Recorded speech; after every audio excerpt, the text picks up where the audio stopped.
Tonight, Better Call Saul Season 4, Episode 8. Uh-oh, that means we're almost done. We're gonna travel on down to the bayou, where Jimmy's got a crawdad in his pants. And there's so much more. There's nachos, and there's Germans drinking beer. I can't keep it all straight. Fortunately, the Better Call Saul after show starts now. You're tuned in to AfterBuzz TV, the ESPN of TV talk. Now, let the buzz begin. Oh, there's only one way to celebrate an episode like this. If only we could have gotten a big brass band to walk right through the studio. And periodically, when we're talking during the episode, Josh in the booth, feel free to just go ahead and crank this back up when you feel like it's appropriate. Yeah! Because we're feeling it tonight here on the Better Call Saul. The Bavarian Boys. The Bavarian Boys. Also the Bayou Boys. The Bayou Boys. We're the Bayou Boys this week. Reunited. I am Christian Black with my boy Al G. Your boy Al G. Call me Young Bayou Boy now. He's the Bavarian Boy. I'm Young Bayou Boy, a.k.a. Young Street Life. Okay. That's right. We all so many nicknames, and it's only 8 episodes. There's still 2 more, so we got 2 more weeks to try and add stuff to it. Anyway, very fun episode. You know, in that way where you're like, oh, this is really fun. Boy, is it gonna get ugly in the next 2 weeks. You know, you're just like, oh, look, people are starting to be happy. Well, that's not gonna last now, is it? So we will sort of go through the different storylines for the episode like always. Al's got some news a little bit later. But Al, take a moment. Just give us your overall thoughts on the episode before we start breaking it down. Well, as we know, we've been following the tragic fall of Slippin' Jimmy and his evolution into Saul. Yes. But now I am afraid we're getting to see Kim break bad. And I fear there are consequences ahead of her. And really, not just Kim. We've seen this with Nacho as well as we have a guest coming in, Crazy 8. There's all these callbacks and people we've seen before who've all seemed to have broken bad as well. Yeah, exactly. And I think that bad things are afoot for a lot of people. But it's all right. You know what? We're gonna go ahead and celebrate and enjoy the fun storyline of Jimmy getting on a bus. Let's start. Let's start. Yeah, a lot of times we save Jimmy for the end, but let's start with the most fun storyline here in the episode. Last week we saw Kim had an idea, and she started buying some arts and crafts supplies. And I don't know about you, Al. I don't know what she was up to. I thought maybe she was making signs for some reason. Some kind of chart? I don't know. All right. And but did I think for a minute that Jimmy was going to take a bus ride and mail thousands of letters? You know, you see him writing with his left hand, paying other people to write the letters, which I think is nice. And I don't know. While he's taking the drive out to Cochetta, I think I might be saying that wrong. But I don't have a good Cajun accent, so that's... Help us out down there in the bayou. Anybody in the bayou, please let us know. Excuse our bad accent. Yeah, well, yeah, exactly. And there'll probably be more throughout the course of the episode, especially when we start talking about Jimmy on the phone, which is amazing. But anyway, I don't know, just not something that I imagined. And the idea that he goes right into that, to the post office, and you can see he comes out with empty bags. He's just sitting there waiting for the next bus to turn right back around.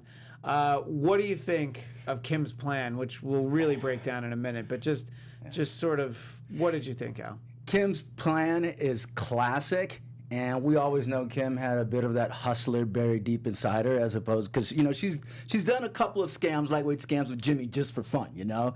But now we're starting to realize, you know, how much, she loves this type of thing, but Jimmy executes it to the T, complete with, you know, hiring Janetta and Bub on the bus with the different handwriting and the GoFundMe page. And what I love about Breaking Bad, when they take you down into the minutia of a scam or a heist or even just a small set piece like this, you know, they take you into every little detail.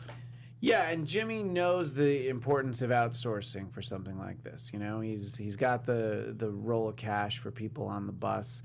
We'll talk about essentially like an acting class worth of people that he hired. And he gets to use his bank of phones. He gets to use those phones, and his burner phone. So he's got to be done with them now. But that's all right. I think it was just perfectly conceived by Kim, and really just so well executed by Jimmy.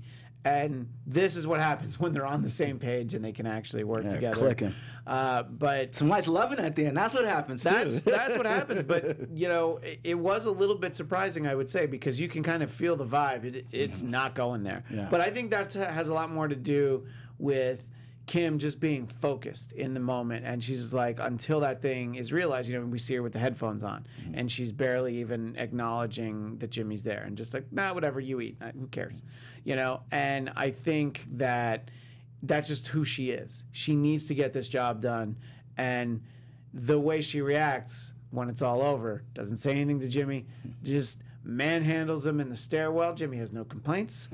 And that's because she finally can release and can finally, just let out a deep breath. Do you feel like that's the way Kim was processing all this? I think that's exactly the way Kim processed it. And when she was waiting outside for him at the strip mall where Jimmy's building or seems to be building his new office, or looking at a new office, where it's the rodents in the hole in the wall and stuff.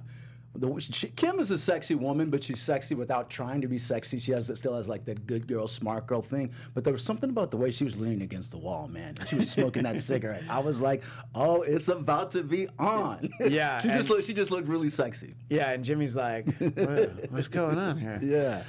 Well, let's talk a little bit about this. In the chat, Super Fromataz says, I thought she was setting up the cop by writing love letters to the cop's wife. Now that could have been something, some sort of just something that could have been found, but just so much better than that. The mass groundswell of support, and we see the judge again, and you can just see how constantly flustered he is. He's like, I don't want a circus. This case doesn't warrant a circus. Figure it out. And the district attorney, Suzanne, completely blindsided by, I'd say, all of this. And blindsided yet not deterred. She doubles down still. I did really enjoy that scene where she gets her people together, is like, take a look at this. And then they start making the calls. And, what does Jimmy do better than have a bank of phones? How much do you think he paid those people to be there for the day? Like $20, That was my question. This is a question for you, Christian, but also for the audience. We love the scam, but for all it takes and all the energy and the phones, and even though Jimmy has a cheap bank of phones, and even though these are just like acting interns and the stagehands or whatever, spying actors, with the money and the time, did you really think getting Huel off? Do you think it would warrant that much time and effort? And maybe I ask that to the audience as well. Well, I think it's a great question. I do think that it was important enough to Jimmy that he get off, because if Huel felt like he was going to do time, he was going to run, and that was going to be a problem. And they care about him, And so I think, look, all said and done, they did probably spend like $1,000. Like I don't know what the actual cost of the burner phones is. That's actually probably pretty substantial, but it was money he'd already spent. That's the way that I look at that. And when you're talking about Huel and how valuable he is, I forgot to mention, we know, but if we pull on that thread long enough with Huel, it's not just a little incident with a cop. It's the placing the battery, in Chuck's pocket. So yeah, so there's a lot of, Huel knows a lot. We can't have Huel get caught at all. Right, exactly. I think it's in their best interest, but they also, want to take care of this guy. So I think that, look, Kim's got a big, high-powered job, which she clearly hates, but, there's plenty of money. And I don't think it was a problem for them. They didn't even worry about it. That was never a concern. It's probably not that much to take a bus. Although taking that bus to I keep saying the name wrong. I wanted to get it right, and I had it before, and Kushada, but I still don't think I'm saying it right. At least I have all the sounds in front of me. Kushada sounds right, and like any other journey, it's not about the destination, it's all about getting there. And that part was fun. Yeah, no, exactly. So it was great, and I do like the fact that we see Kim back to work. They're just droning on about the office building and Lubbock, and you know, she just has this look. You feel like she's kind of dead inside. And I think that's where it clicks her. You know, when her boss, Keven, you know, the Mesa Verde boss, is back at it again. Hey, why don't we build an equally large, you know, new bank? And this guy, they're making money hand over fist, and he's obsessing about just what's going on the outside, and just basically what's really creating more work. And even Paige knows that too. So I was kind of glad that Kim shot him down. And Paige, she knew Paige would have her back on that. But more importantly, it just reminded us that moment how much Kim hates that job and she wants to be doing something else. Yeah, I mean, what that moment says to me is, oh, we could do it. It would be a lot of work. I don't want to do it. Yeah. So, she didn't want to do it. She's like, no, we just can't. I'm going to have to go ahead and agree with her. And you can kind of see it the way that she's like, you're getting it done without me. Yeah, exactly. Somebody else can do it. And clearly that's where she just comes up with the idea of like, we need to do it again. You know, and I don't think, I love how Jimmy's like, all right, yeah, well, look, we are done with that. Which, of course, when he's saying that, it's like, you are not done with that. But I love your enthusiasm, kid. You're trying to go straight. You're trying to get everything on the up and up. And that's what Vince Gilligan does best, is subverting our expectations, you know, and not just with but obviously with Kim completely wanting to do it again and not being mad. Yeah, no, absolutely. So I just love the storyline also because, as we referenced, it's finally just a great moment for Jimmy and Kim this season, which we haven't really had. There were, early in the season, there were at least some relatively cordial moments, you know, but they have really been off the same page, I guess is the best way to put it, all season. And yes, there was, as Chef from South Park would say, there was some sweet loving, but the fact that they got to at that point. And then I do actually love the fact that we come back for, I don't know if that was the last act of the episode, but that we come back from commercial. They're in bed, and talking about subverting expectations is, can you handle it again? And she's like, oh, I can handle it again. And he goes into the voice, which there are so many things about this that was good. Obviously, Bob Odenkirk, great comedic actor, doesn't get to do comedy in the way he has in so much of his career on this show, but just doing a big bad and emphasis on bad, you know, this sort of Creole accent, you know, I'm the pastor now here, you know, and do it for me, baby, one more time. Yeah, I know, it's so funny. And that scene right there is just like, just look at them. They're actually happy. They're in the moment. Things have gone their way, and that's the foreboding. And let me dig a little deeper, man. Please dig. Let's pick a little bit below the surface. We already know about Jimmy's character, but let's talk about Kim. Okay, she's attracted to Jimmy. We know that, and she was originally, we saw in one of the early episodes how much she admired his brother, how much she admired Chuck, and he's a great lawyer and all that. So why did she end up with, slick talking Jimmy? And well, it's slick talking Jimmy, and Jimmy's a slick guy, and he's a hustler, and I think there's something about that she obviously likes. And I think if we were to maybe dig into, I don't know, psychoanalyze Kim, dig into her family, I don't know, maybe her dad was like some type of hustler, a guy who went to jail or doing things, but who was kind of charismatic and, had this kind of like slick style and lead people on. And there's something to be said, too, about how we continue these cycles when they say you date the same people, or I date my mom, or women date their father. She's choosing men who are really unavailable to her at a certain point because of what they're doing, something that will kind of like sabotage their own intimacy in their relationship ultimately. Anyway, my psychoanalyzing. No. I think that all of it sounds good. And yeah, I mean, it's the sort of thing you'd love to dig deeper and be like, yeah, let's find out more about Kim as a person. DJ Beats G in the chat. My heart still breaks for Kim and Jimmy because she's changing and not the Kim he fell for. He needs her stability. She won't survive as a slip-in Kimmy, which I like, by the way. Yeah. I could see her getting busted and locked up. Someone else in the chat predicted, Alpha Q Silly, Kim will end up dead or in jail. We will get to predictions because I think that one of those things is what we're building towards. And if you want a little spoiler for what my opinion is, hey, do we see Kim in Breaking Bad? Do we see her in the future? Anyway, so Anyway, there's so much to talk about that. And yeah, Robert Kirkendall joins in. Kim is starting to remind me of Walter White. Everybody's Breaking Bad. Yeah, there isn't anybody that hasn't. So, and then Super Fromates says he might break up with her so she does not break bad. Yeah. But I don't know. I think once you get a taste of that street life, you know, it's cute hard. Street life. Yeah, right. Street life. It's hard to go back. Only life I know. Anyway, let us know in the chat. You can continue to share your thoughts and comments on that part of the episode. We can move along in a moment. But first, Al, I know that we have an important message for you to share with our viewers/listeners. So pay attention. Ladies and gentlemen, a quick announcement. Hey, AfterBuzzers, our network produces after shows for nearly all your favorite TV shows. From dramas, reality TV, sci-fi, and more, there's no network that works harder to serve their television fans. But we need your help. We're asking that you please subscribe to one or more of our YouTube channels. By subscribing to our channel, YouTube will suggest content that's tailor-made for you, and you'll help AfterBuzz continue to grow. And if you're worried about pesky notifications, don't be, because they're optional. So hit that subscribe button now for this channel and check out our other AfterBuzz YouTube channels as well. Let us know you did so in the comments and we'll thank you on air and give you a shout out. For now, thanks for being the best fans and for helping us be the ESPN of TV talk.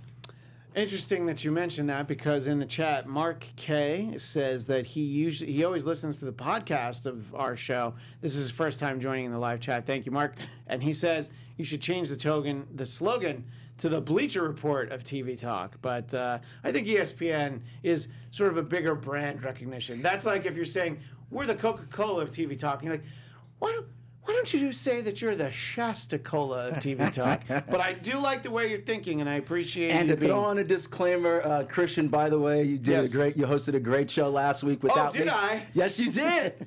If you haven't noticed, I wasn't there, but I was heavy in the comments, and we got an actual comment about this new tag of us AfterBuzz being the ESPN of TV talk. Someone said, I forget the commenter's name. I forget. Make sure and don't become SJW like ESPN. I was like, dun-dun-dun. Gotcha.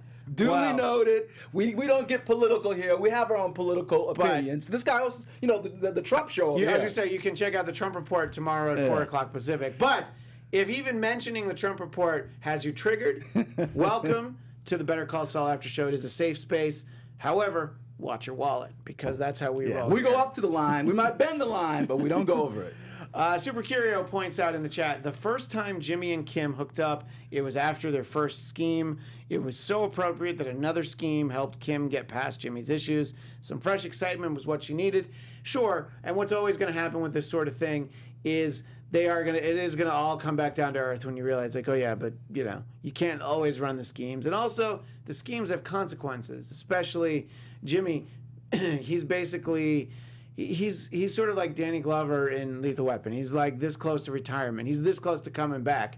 And you're running schemes. He went through all the things, the mail fraud, and it listed all the things that he did wrong. Anyway, so I think that we can move on from that. But again, if you want to talk about that storyline still in the chat, that's fine. Let's talk about our German friends who get some R&R, and most of them handle it well. And I think that, that Kai is just reminding us that he's not just a problem child. We had the theory from people in the chat last week that everybody who's working on this job is going to end up dead. And I think it's an interesting theory. I try to not look at the world like that, but you know what? I've never been in the employ of Gus Fring. I probably should realize that, let's just say there's not a good retirement program there. So I think that even if that's not the case, this guy Kai is going to get himself killed before the job is done. What do you think, Al? Kai, or maybe unfortunately Warner. Well, the German. We'll talk about him in a second. Okay, for sure. I don't want to skip too far. No, that's right. But Kai in particular, because he's like, he's this close to a run-in with the law, which is like exactly what you need, the kind of trouble you need to stay out of. And we expected, Kai to be over there grabbing the girls, messing up, and Mike having to go and clean up behind him with the security guard. We almost expect that of Kai. We expect him to get too drunk, but this is the risk that Mike has run by taking these guys from R&R. I agree with the risk, but as we see later on, our friend Warner has a hard time handling his liquor too.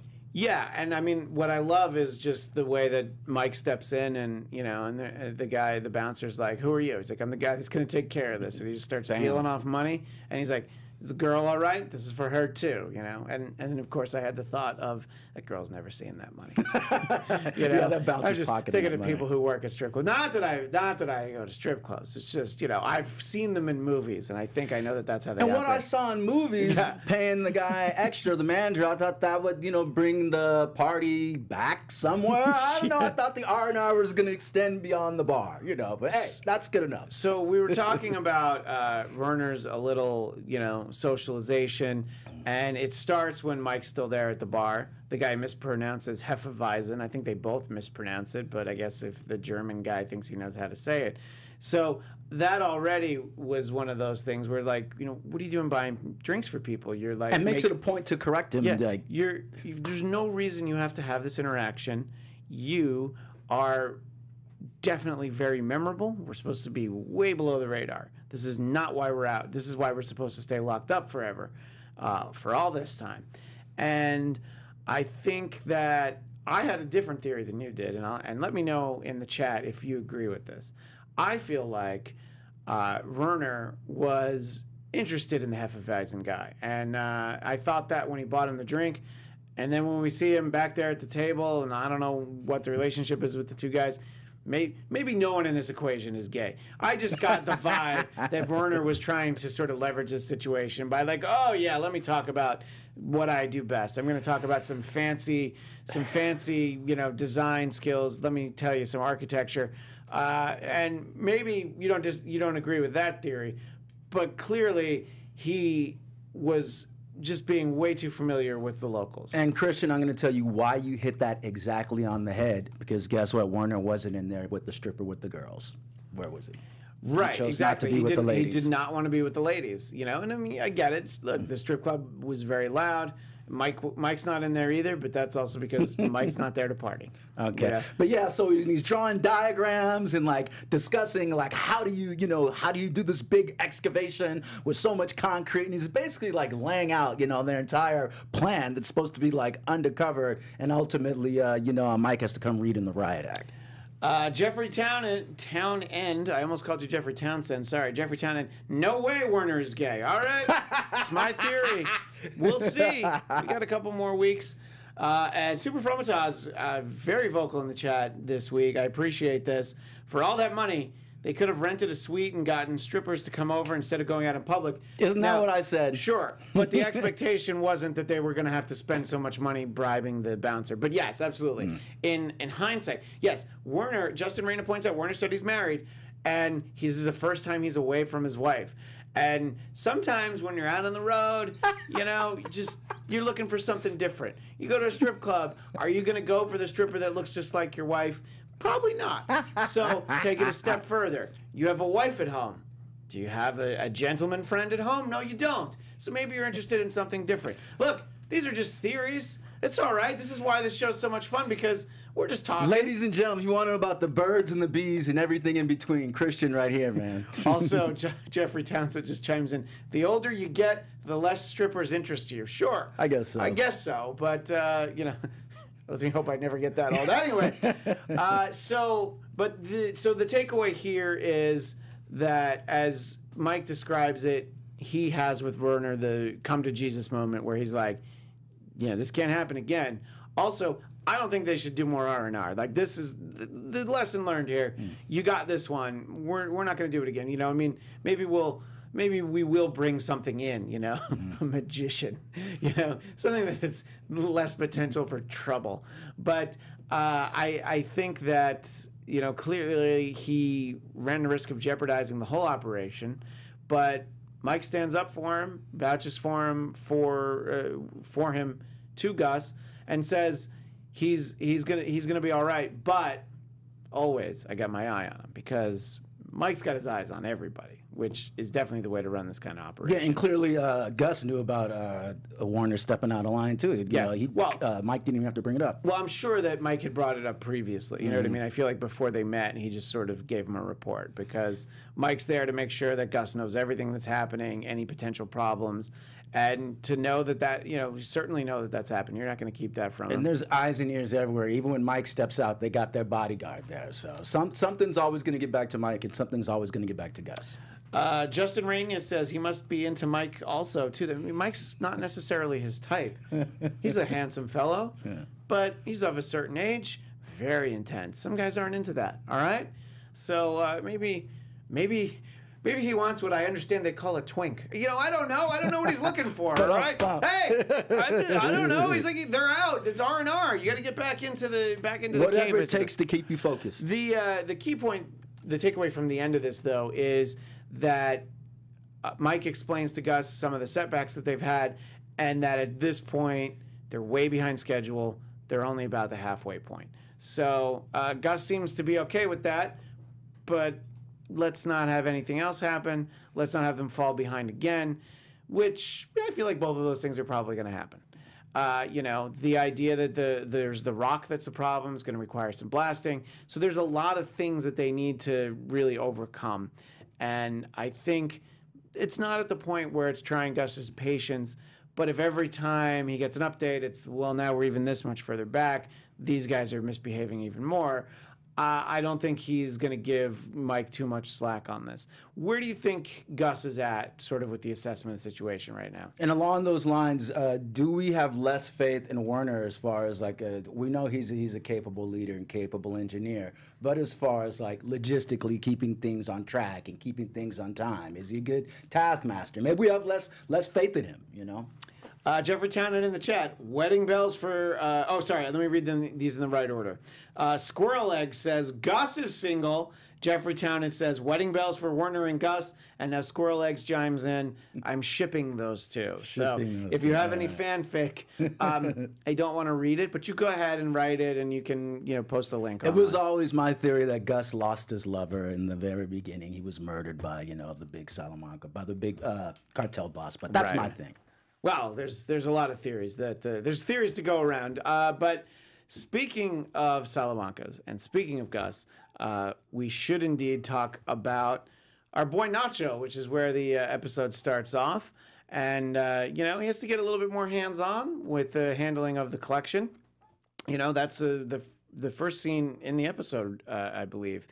And, it's the guy's payment. Actually, it's not the first scene because we have Jimmy right away. But the payment's a little light.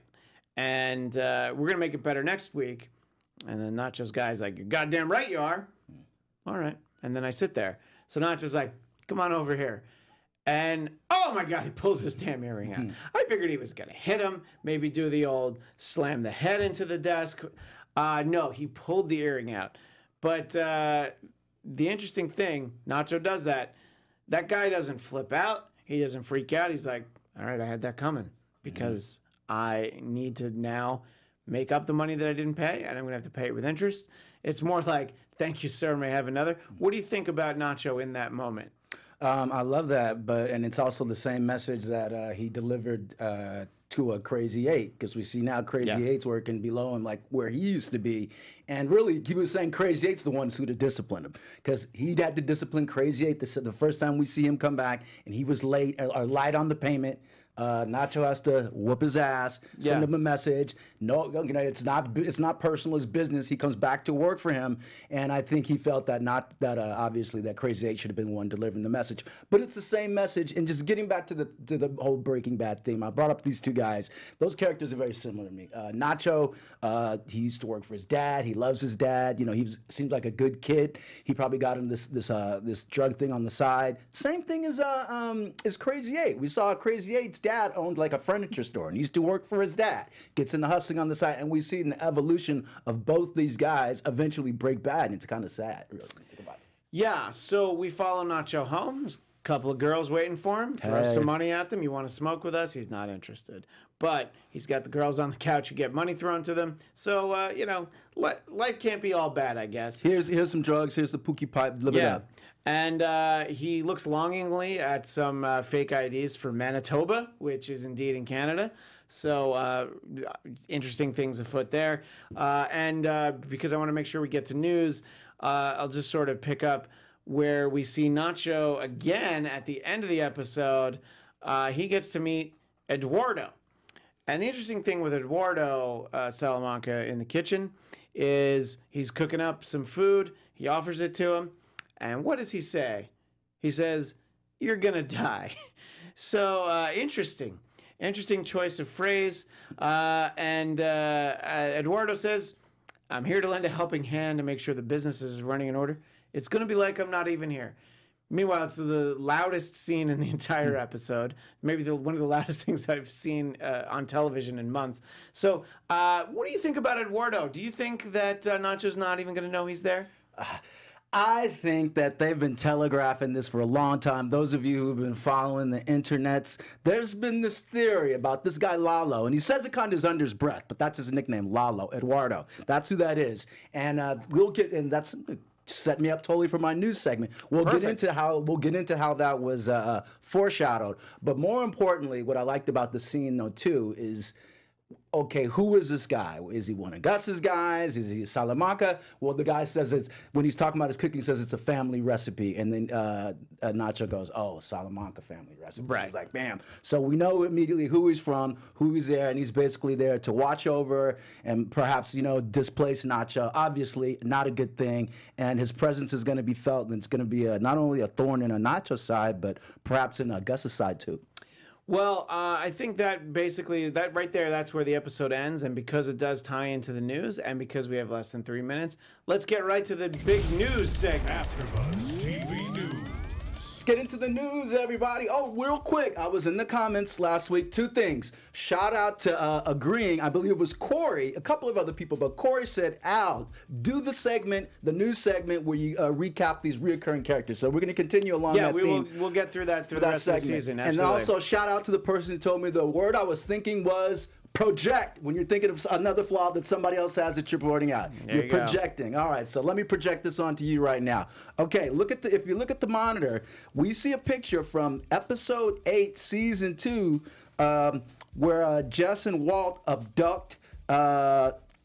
first abduct Saul, and they had the guns on them. Then they're hidden in masks and stuff. And Saul's over there spewing away, trying to save his life. "Don't do it to me. Who are you from? Is it this? Is it that? Is it Ignacio? Is it Lalo? Did Lalo sent you?" And they're like, "Lalo." Guess what, people? I found out that Lalo was short for Eduardo. So at this point, it's already established that Eduardo works for the cartel and that Jimmy has already had interaction with him right there. So that's that unique callback. And then we get to see him in the flesh. And let me just read to you the exact scene when we saw it in Breaking Bad. "And the Lord is worried that this is the end for him. No, it wasn't me. It was Ignacio. He's the one." Saul pleads before switching over to Spanish. When Jesse orders him to speak in English, Saul asks, "Lalo didn't send you?" And when Jesse says no, and extremely relieved, Saul replied, "Oh, thank God." So there was the first foreshadowing of Lalo way back in Breaking Bad, you know, when the Walter and Jesse first hire Saul. And, you know, take us right back to now. It all makes sense. Right. So that was the news story for this week? Well, and a couple other news stories. Here we go. That was the callback segment. And then we got some other good news as far as we had Walter White himself weigh in on Walter White's name, Bryan Cranston. Right. He's been very vocal. He's been in the news lately, and he was talking about the biggest death that affected him has not taken place on Better Call Saul, but was the death of Jane back in the previous episode. That's the death that still haunts him. And we even had another famous director, Guillermo del Toro, weigh in on what's going on in Better Call Saul, in the fact that he feels like there is a greater tragedy in Better Call Saul than in Breaking Bad, because he feels the loss and I guess the sink and the arc into the abyss is much deeper and much tragic. I think once we've got both shows completely under our belt, let's compare then. But look, the potential is sure it's there. So I guess we'll have to see. So yeah, we got two. We got Bryan Cranston's take on it, and we got director Guillermo del Toro's take on it, and we'd like to know your take on it too. Let's talk about all this. Yeah, so please let us know in the chat, and we only have a moment really, so let's just go for really fast predictions. And now, your AfterBuzz TV predictions. My question will be, will Kim be alive at the end of next episode? I say no. What do you think? Do you think she makes it to episode 10? I think Kim makes it to episode 10. Something's tragic. Season 5? Yeah, season 5. You think she'll be in season 5? Yeah, I don't know what. I don't know if she's gonna be like, you know, in like an invalid or tapping a bell or anything like. But I know. I hope. I don't want Kim to die. We're gonna see Saul putting some flowers on the grave in season 5. But I don't think this is the last we've seen of. Also, just shout out to Nacho, because his buddy Emilio was the first one that dealt with Jesse Pinkman, and Saul was the one that repped him. So maybe we'll see Jesse Pinkman coming in later on too. I mean, I don't know that we're gonna get. I don't know. Maybe they're saving it for the end of the season. I feel like we'd know, but I guess not. Yeah, that'd be great to see. So here's the thing. We've got 2 episodes left, which means we've got 2 episodes of our show left. We'll be back the next 2 Mondays at 10 Pacific, and that's 10 Pacific, Al, not 9 Pacific. My boy Al G got here a whole hour early, and he'd already finished the episode when I got here. I was prepared. That's right. But we will be back. We will be back next Monday. Anyway, until then, you can follow me on Twitter and Instagram at ChristianDMZ. Al, where do people find you? Everybody can find me at Jamaica House Doc. This is your boy Al G, aka Young Street Life. Pass it over to my boy Young Trump. That's right. Young Bayou here signing off. We will see you next Monday night. Thanks, everybody. Our founder, Keven Undergaro, Phil Svitek, and me, Maria Menounos, would like to thank you for tuning in to AfterBuzz TV. Remember, we're not just the first, we're the biggest in the world, and we're the only destination for all your favorite TV shows. Whatever you crave, we've got it. So go to AfterBuzzTV.com and check out our lineup. Buzz you later. The views expressed herein are those of the hosts only and do not necessarily reflect the views of AfterBuzz TV or its owners or principals.